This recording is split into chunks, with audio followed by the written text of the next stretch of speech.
Assalamualaikum warahmatullahi wabarakatuh. Perkenalkan, nama saya Diansyah Waniguna. Saya dari kelas 6G Manajemen. Kali ini saya akan menjalankan tugas yang telah Bapak Hasrul berikan. Terima kasih selaku dosen Green Economy. Dengan tugasnya yaitu dampak Green Economy serta dari kedatangan Coldplay di Indonesia.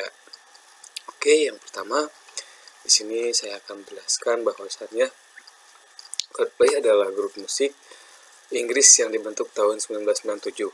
Saat ini beranggotakan Chris Martin sebagai vokalis, Johnny Buckland sebagai gitaris, Guy Berryman sebagai bassis, serta Will Champion sebagai drummer dan perkusionis. Juga Phil Harvey sebagai pengarah kreatif.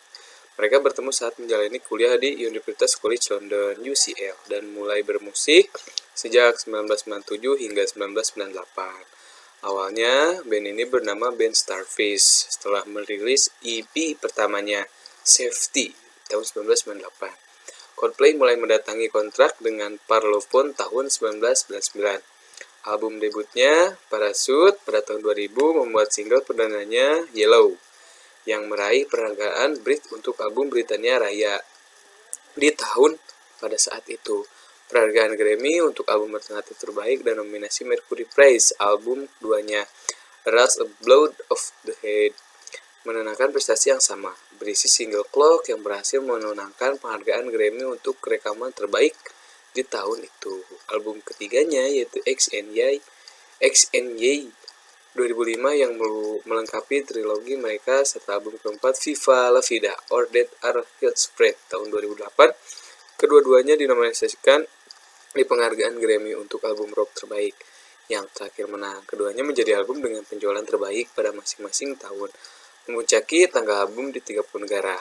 Para anggota band Coldplay dikenal sebagai vokal yang menyuarakan hak masyarakat minoritas, ditindas juga dalam mendukung inklusif. Di antaranya yang baru-baru ini kerap mereka lantang suarakan adalah soal hak LGBT. Di sini pun menurut Andi pribadi bahwasanya di Indonesia itu untuk LGBT itu masih sangat tabu juga, dimana memang rata-rata masyarakat Indonesia itu memeluk agama yang mungkin bisa disebut Muslim, Islam. Jadi bahwasannya bahwa LGBT itu sangat dilarang di negara ini. Mungkin ada, tapi tidak seheboh di luar sana, di negara-negara yang sudah terbuka dengan adanya LGBT. Belum lama ini, sang vokalis Green Martin bahkan beberapa kali membawa bendera pelangi. Nah, di sini bendera pelangi itu melambangkan sebuah orang yang istilahnya mereka saling suka sesama jenis. Di sini kita lanjut lagi ke berikutnya.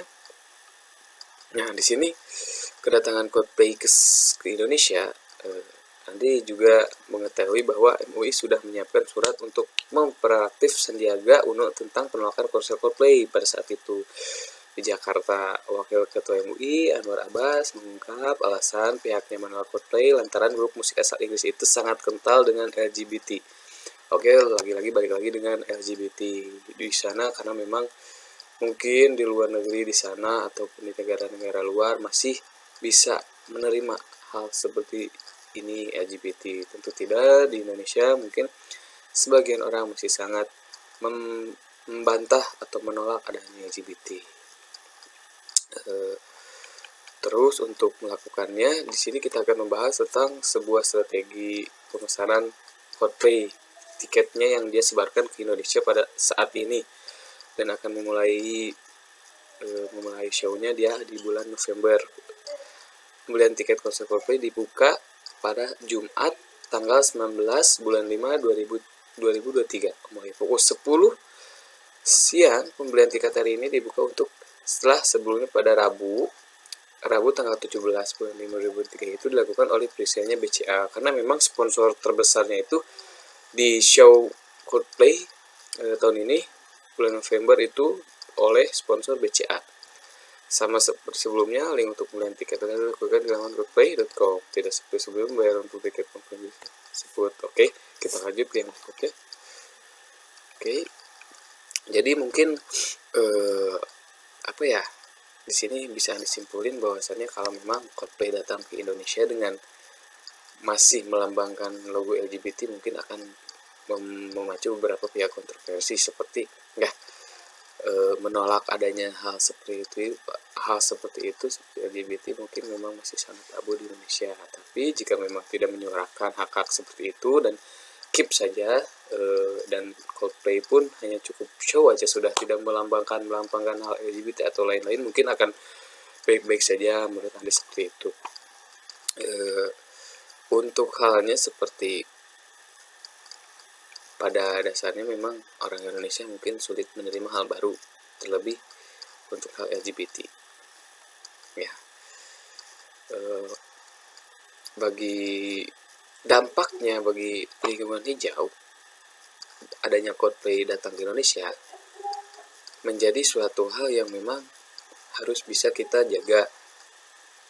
Pasti akan ada yang namanya kerumunan, banyak orang, serta beberapa pihak yang pasti akan ada yang merugikan juga, dan tidak kooperatif dengan adanya show di Jakarta pada saat ini, tahun ini yang akan dilaksanakan bulan November.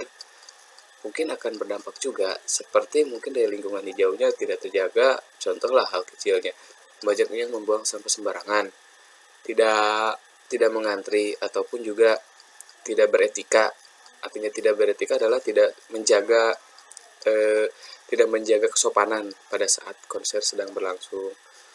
Jadi ya, saran Anda sih untuk warga Indonesia ya tetap saja harus saling mensupport satu sama lain, sesama penonton gitu, apalagi sama fans Coldplay yang akhirnya pada saat ini Coldplay bisa masuk ke ranah Indonesia, show di Indonesia dengan membanggakan fans-fansnya sendiri itu.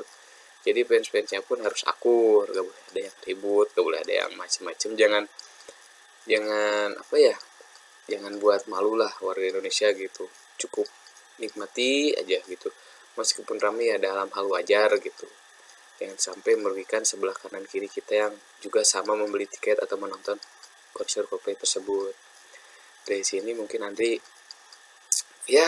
juga sempat ikutan, tapi tidak dapat karena di luarnya juga baru masuk websitenya juga udah error, udah nggak akan bisa sih, ditambah juga ya nggak begitu terlalu suka ke yang band seperti ini gitu Andi. Ya mungkin dari sisi lain yang penikmat musik aja sih sebetulnya. Ya, mungkin sekian untuk pembahasannya tentang Coldplay datang ke Indonesia, tentang dampak lingkungan hijaunya bagi adanya Coldplay ke Indonesia. Mohon maaf bila masih ada yang kurang atau masih terbata-bata, karena kita semua di sini mahasiswa, masih saling harus belajar, saling mengkritik, saling membangun. Terima kasih. Wassalamualaikum warahmatullahi wabarakatuh.